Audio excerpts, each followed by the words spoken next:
Oke, sekarang kita berbicara masalah akar-akar fungsi kuadrat ya. Ya, sebenarnya di sini kita akan menjadi bab lanjutan dari fungsi kuadrat itu sendiri. Nah, untuk persamaan kuadrat ya, kita sudah tahu bentuk persamaan kuadrat. Sebelumnya kita sudah membahas bentuk eksplisit persamaan kuadrat ya, yang bentuk fx sama dengan ax kuadrat plus bx plus c. Nah, ini bentuk umum dari persamaan kuadrat tersebut ya. Bentuk eksplisit yang lain kadang-kadang kita ganti fx-nya dengan y ya. Di beberapa persamaan itu diganti dengan y. Sebenarnya artinya sama saja. Y sama dengan ax kuadrat plus bx plus c. Seperti itu. Nah, bentuk eksplisit ini kita bisa ubah menjadi bentuk implisit. Nah, yang kita akan gunakan untuk menentukan akar-akar persamaan kuadrat adalah kita menggunakan bentuk implisitnya. Dimana bentuk implisitnya ya seperti ini ya. Jadi ax kuadrat plus bx plus c sama dengan 0. Nah, seperti itu. Kita menjadikan dia sama dengan 0 di sini. Nah, abc itu apa? A itu adalah koefisien dari x kuadrat ya. Kita sudah pernah berbicara mengenai koefisien itu apa. Kemudian B itu adalah koefisien dari X ya. Jadi ada dua di sini, ada yang koefisien dari X kuadrat dan koefisien dari X, dan ini berbeda ya. Yang satunya dilambangkan dengan A, satunya B. Dan C sendiri itu adalah konstanta atau nilai tetap ya. Nilai tetap dari data tersebut ya. Jadi ini yang sama dengan 0 seperti itu. Nah, kita lihat di sini. Ya, ini bentuk implisit dan eksplisitnya. Perbedaannya seperti itu ya. Nah, untuk menentukan akar-akar persamaan kuadrat, kita ada dua cara di sini.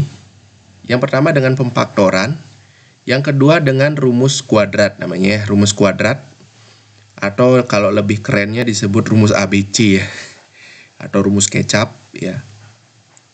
Ya, tapi di sini ya nama aslinya itu adalah rumus kuadrat ya, bukan rumus ABC, itu nama keren saja itu. Nah, kita di sini lihat ya caranya, kita dengan cara pemfaktoran, bagaimana akar-akar persamaan kuadrat kita hitung dengan pemfaktoran, dan juga bagaimana dengan menggunakan rumus kuadrat. Mari kita simak. Yang pertama pemfaktoran ya. Kita langsung ke contoh. Misalnya di sini tentukan akar-akar persamaan kuadrat berikut. Jadi ada x kuadrat dikurangi 5x plus 6 sama dengan 0. Bagaimana menentukan akar-akar persamaan kuadratnya? Nah, kita lihat di sini ya. Kita buat dulu ini. Jadi soalnya itu ada x kuadrat dikurang 5x plus 6 sama dengan 0 ya. Kita buat seperti kurung kurawal seperti ini ya. Ini menjadikan ini misalnya dua jenis perkalian di sini ya. X plus titik-titik, x plus titik-titik ya, sama dengan 0. Jadi kita kenal istilah sifat distributif di sini ya, di mana nanti x dikalikan dengan x dikalikan dengan suatu nilai di sini.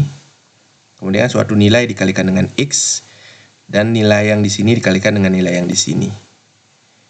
Ya, seperti itu. Sehingga untuk menentukan ini ya, nilainya ini, berapa nilainya ini yang setelah x ini, kita harus pikirkan dua angka di sini.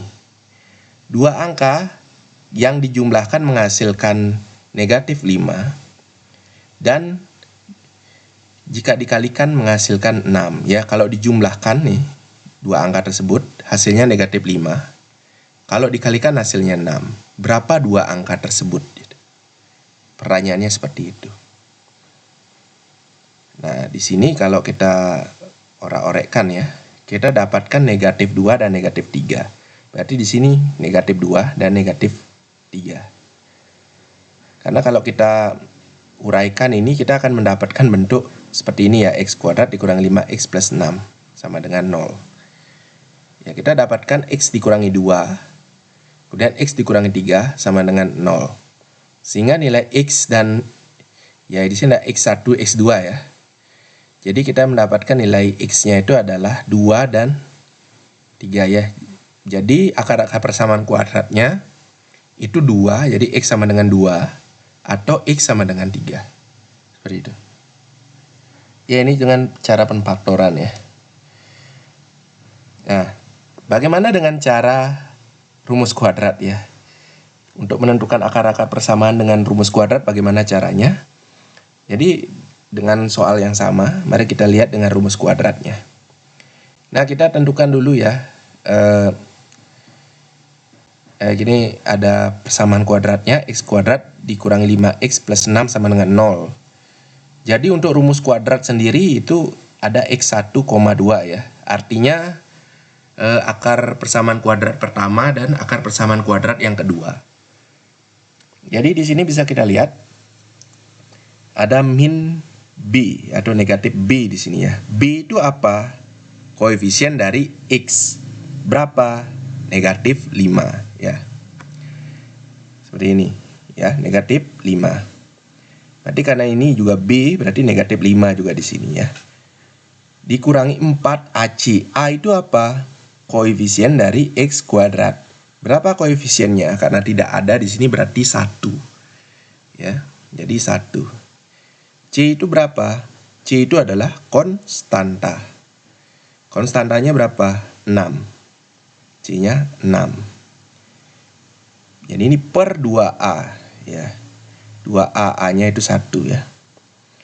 Sehingga menghasilkan negatif 5 plus minus akar dari negatif 5 kuadrat dikurangi 4 kali 1 kali 6 per 2 kali 1.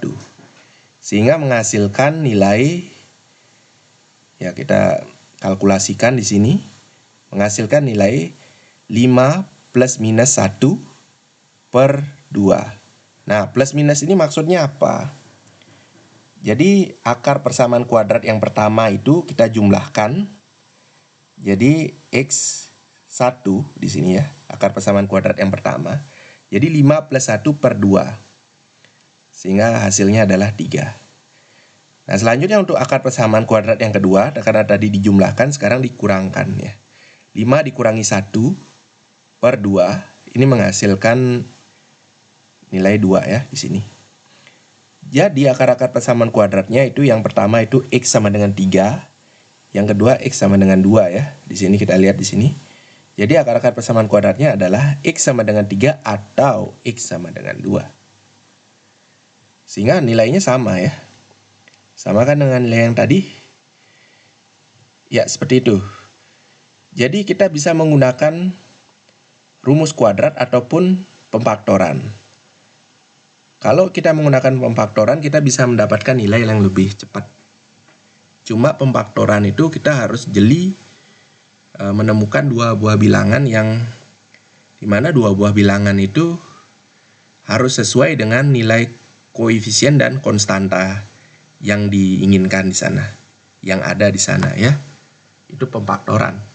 Nah, bagaimana kalau rumus kuadrat? Ya, kalau rumus kuadrat kita tinggal menginput nilainya saja sesuai dengan rumus yang ada di sini ya.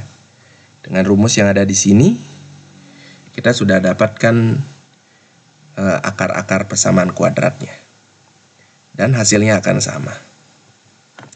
Ya, demikian penjelasan dari saya. Kita lanjutkan dengan latihan soal.